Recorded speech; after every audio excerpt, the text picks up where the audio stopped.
पैसा कमाना बहुत बड़ी बात नहीं है। आज के समय में नाम कमाना बहुत बड़ी बात नहीं है। सोशल मीडिया इतनी एक्टिव है कि रातों रात तुम्हें दुनिया जानने लग। आज के समय में सबसे कठिन अगर समस्या है तो वह है अपने बच्चों को संस्कारवान बनाओ। सबसे कठिन समस्या है तुम्हारी औलाद अच्छी गली चली जाए। और माता जी हमारे हाथ जोड़ के प्रार्थना है तुम्हारों से, अपने बच्चों को बुरी नजर से तो बचाना, पर बुरी संगत से जरूर बचा लियो। कुसंग में भन्ने तुम्हारी औलाद बिद जाए न फिर कुछ न कर पाओ। तुम्हारा बेटा या बिटिया कहाँ जा रही है, कौनों की सहेली आए, कैसे परिवार से वो जुड़ो है, इन चीजों पर विशेष ध्यान दीजिए रे भैया। हाँ, तुम्हारे दोस्त बेटा को दोस्त को है वो को परिवार कैसो है, गलत परिवार से दोस्ती तो नहीं करेगा लड़का से। या तुम्हारी बिटिया की सहेली कहाँ की है, कैसी है, इन चीजों पर विशेष ध्यान रखियो वरना बहुत पछते हो। और एक बात तो तुम और सुन ले, हमारी बात है तो खराब लगता ही है आदमी को। अगर तुम्हारा बेटा या बिटिया को फोन आवे और कहूँ वो कान में लगा के तुमसे दूर चलो जावे तो समझ लियो कि तुम्हारी औलाद हाथ से निकल गई। बिल्कुल, अगर कान में फोन लगा के चाहे बेटा हो चाहे बिटिया, समझ लियो तुम्हारे हाथ से तुम्हारी औलाद गई। ऐसी कौन सी सहेली है, ऐसो कौन सो सहेला है कि जेके सामने तुम बहुत दद्दा से बात नहीं कर पा रहे। कब तुमने गौर करी कि हमारा बेटा बिटिया 2-2 घंटा कौन सा मोबाइल पे बतिया रहा हो। फिर पहुंच गई थाने, कई सावरात में चली गई, मार जा फांसी लगा ले। और जब नहीं करो ध्यान, जब 2-2 घंटा फोन पे बतियात रहे, जब नहीं पूछी कि कौन से बतिया रही 2 घंटा, अब पुलिस की जान खा ले तो पुलिस बैठी थी। बहुत ध्यान रखना अपने बच्चों का, बहुत विपरीत समय आ गया है। अब बुरी नजर से बचाना, पर बुरी संगत से बचा लेना अपनी औलाद को, वरना पछताओगे। और उसके लिए तुम्हें क्या करना होगा, उसके लिए देखो, आज के जो पति पत्नी हैं वे कल के माँ बाप बन हैं, और आज के जो माँ बाप हैं वो कल के पति पत्नी थे। जब पति पत्नी में प्रेम नहीं होगा तो तुम अच्छी संतान को का जन्म संस्कार दे हो। कहूं तुम ही चुखरिया बेलज्जा घाई 2 आदमी लड़त रहे हो दिन भर, घड़ी नहीं बन रही रे आज के 2 आदमों में। 10 मिनट को बैठा दे लड़ पार, हाँ 10 मिनट को भर बैठा दे तो लड़ पार। लड़ाई काय की, घर वालों कहते तुम हमें समझी ने, और घर वाली कहते तुम हमें समझ नहीं पाए, और 2 लड़ बैठा थे। अब बताओ, जब तुम एक दूसरे को न समझ हो तो तुम्हें का पड़ोसी समझे दद्दा, बताओ। अच्छा, मम्मी पापा लड़े रहे और मोड़ी मोड़ा दूसरे कमरा में थप्पड़ी बजावे गए कि बिना टिकट को सर्कस चालू होगा घर में, देखो मजा। पति पत्नी को रहो चज्जे बहुत अच्छा।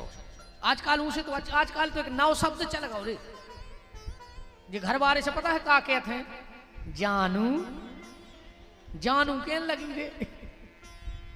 ये तो रे जानू की जय हो गया, क्या देखो जानू और वो की एक ना मानू, तो काय के जानू, मानू तो जानू ना, कोई जानू मानू नहीं, मान है एक ने वो की वो क्या देखो जानू।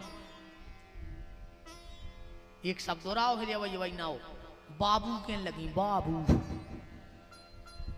मिले बाबू ने थाना थाया, बाप से कहते बाबू का, बाबू कौन से कह, बाप ऐसे ना कहते बाबू। अब जो घर बारे से बाबू कहने लगी, कालो घरिया लग रही है समय में। प्यारे, पति और पत्नी को सूर्य और चंद्रमा की तरह होना चाहिए, एक ठंडा एक गर्म। कबहू कबहू अगर पत्नी क्रोध में आ जाए और सूर्य बन जाए तो पति को चंद्रमा बन जाओ चज्जे। तो कबहू कबहू पति सूर्य बन जाए तो पत्नी को चंद्रमा बन जाओ चज्जे। तो आज की हालत जा है कि तू चंद्रमुखी मैं सूर्यमुखी, तू मुझसे दुखी मैं तुझसे दुखी, चलो 2 जने छत से कूद पड़ गए, हम भी सुखी और तुम भी सुखी। बताओ आज की जा हालत। पति पत्नी को ऐसी राउचर जी सुनो हमारी, एक पति पत्नी में होगा अच्छा झगड़ा, पति ने लाख हक सुनाई, पत्नी बिल्कुल आग बबूला, पति समझ गो कि अब नहीं दे रही है, भाग जावा तो माँ के। पत्नी गई गुस्सा में कमरा में, अलमारी खोली और गुस्सा में कपड़ा धरने लगी सूटकेस में। पति ने सोची अब अगर कछु कह रहे तो जब वो नाराज हो जाए, अब क्या करें यार, अब क्या हो ही गई गलती। पति ने सोची रुक जा। तो पत्नी तो गुस्सा में कपड़ा जमाई रही थी, पति गौ कमरा में अपनी अलमारी खोल के अपने कपड़ा जमान लगो।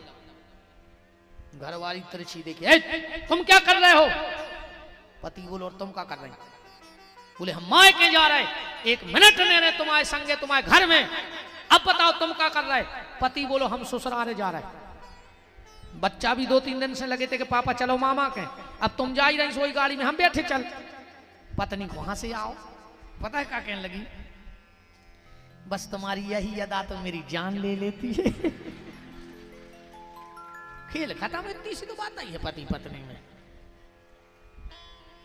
ऐसे गृहस्थी को जियो, अच्छे पति पत्नी बनो तो अच्छी संतान का जन्म होगा, तुम अच्छे संस्कार दे पे हो।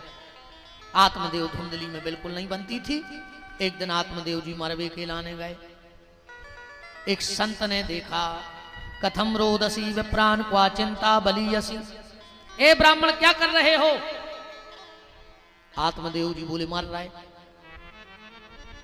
काय मर रहा है? बोले हमारा औलाद नहीं है, इसे मर रहा है। बोले औलाद हुई है तो का हुई है? बोले हम पिंडदान कर रहे। महात्मा हसन लगे, बोले जी को पिंडदान नहीं होगी मुक्ति नहीं होगा। करोड़ों करोड़ों महात्मा हैं, साधु संत हैं जिनने ब्याह नहीं कराओ, जिंदगी भर भजन में लगे हैं, तो कभी नरक चले जाए पिंडदान, उनको तो कोई करा था नहीं है। ये बात को समझियो, पिंडदान क्या है? एक तो होता है चावल का गोला जिसको पिंडदान कहा जाता है, एक होते मांस को पिंड, जो शरीर आए मांस को पिंड कहते हैं। उनसे पिंड छूट जाए, अभी तो पिंड छुड़ावे फैल रहा है, हमें उनको पिंड छोड़ने माने शरीर से दूर होने उनसे। तो एक होता है चावल का पिंड और एक है मांस का पिंड। देखो भैया, हम लोगों के चावल के पिंडदान होते हैं और संतों के जीवन में वो जीते जी शरीर रूपी पिंड का दान भगवान को कर देते हैं। और जिसने इस पिंडदान को परमात्मा को कर दिया, उसको चावल के पिंडदान की आवश्यकता नहीं है। हम लोगों को जब सन्यास की दीक्षा दी जाती है, हमने भी ली तो हमारा भी पिंडदान हमारे हाथ से हो गया, मैंने हमारे आ गए। हाँ, जब हमने ये विरक्ति का संकल्प लिया, महंती का संकल्प लिया, गोपीठाधीश्वर का संकल्प लिया, तो पिंडदान हो जाता है। अब तुम दुनिया के नहीं बचे, अब तुम्हें दुनिया के लिए अच्छा करना है बस। अब हम मर भी जाएं, हमारा कोई पिंडदान ना करे तो हमें कोई आवश्यकता नहीं है। हमने तो जिज्ञा तुम्हें दे दो भगवान को, पिंड ही पूरा शरीर ही सौंप दो कि ठाकुर जी तुम ही रो काम कर रहे हैं अब जितनी जिंदगी है। तो तुम लोग भी सुबह शाम मंदिर जाया करो, भगवान के सामने हाथ जोड़ के कहियो प्रभु हमाओ लड़का हमारे पिंडदान करे सो ओ को धर्म, और न करे सो ओ को धर्म। पर ये सरकार जिगत में हमाओ जो शरीर को पिंड तुम स्वीकार कर ले भगवान, और भगवान ने अगर ये पिंड को स्वीकार कर लो तो चारों के पिंडा की आवश्यकता नहीं है। अब का पता रही उतर का है स्थिति। अच्छा तुम तो क्या बताओ, अब कौन तेंदु खेड़ा में लौटो एक आध, यार हमारे मोड़ा ने श्राद्ध करी थी, मजा आ गया जो हमने तो खाई। एक आध जनो चलो, एक आध जनो शिकायत कर भी आया तुम्हारे बाबा कारे पानी का नहीं दे रहा हूं, कारे हमें तो छोड़ गए श्राद्ध का नहीं करी, आओ कचुआ सो का पता रही तो का है भगवान जाने, हमें तो आज तक नहीं मिलो को लौट के। अरे इतनी खराब स्थिति बन गई, आदमी मरे बाप की पूजा कर रहा हो, वो की तो ठीक है, फिर बरगाओ सूर्य उन हाड़ों की पूजा कर रहा हो, वो राख की पूजा कर रहा हो, और जिगत में वो करे वो नहीं बोल रहा हो, राख की पूजा कर रहा हो, हाड़ों की पूजा कर रहा हो, मरे की पूजा कर रहा हो, लेकिन जिंदा में नहीं बोल रहा हो बाप से। बोलो अगर ऐसा नहीं हो रहा हो तो हमें के विरोधी नहीं है। पिंडदान भाव चाहिए, पर कौन के हाथ से? जिन्हें जीते जी अपने मऊ दद्दा को पिंड ने छोड़ो हो, मतलब वो संग ने छोड़ो हो, वो के हाथ को पिंडदान भाव चाहिए। न तुम तो मर जो चाहे नर्मदा में डूबे डूबे खूब लगे रहो कि पानी तरपण कच्छ नहीं होने वो वे खून के असुआ रोत रोता मर गए रे। अब तुम धर्मात्मा बन रहा है, बताओ। पिंडदान एक बात और, कल कोई पूछ रहा था कि गया जी से लौट करके या बद्रीनाथ ब्रह्म कपाल से या पुष्कर से पिंडदान करने के बाद क्या तर्पण करना बंद कर देना चाहिए? मैं स्पष्ट आपसे कह रहा हूं, अगर कोई तुमसे कहे कि गया जी से लौटने के बाद, ब्रह्म कपाल से लौटने के बाद तर्पण नहीं करना चाहिए, तो उससे कहना कि बताओ लिखा कहां है, किस ग्रंथ में लिखा है कि गया जी से लौटने के बाद तर्पण नहीं करो चाहिए।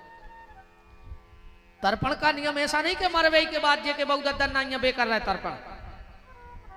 जो गायत्री जपते हैं, जो त्रिकाल संध्या करते हैं, वो तर्पण करते हैं। हमारे पिताजी अभी सशरीर हैं, माताजी हैं, और हम तो लगभग 30 साल से तर्पण कर रहे हैं।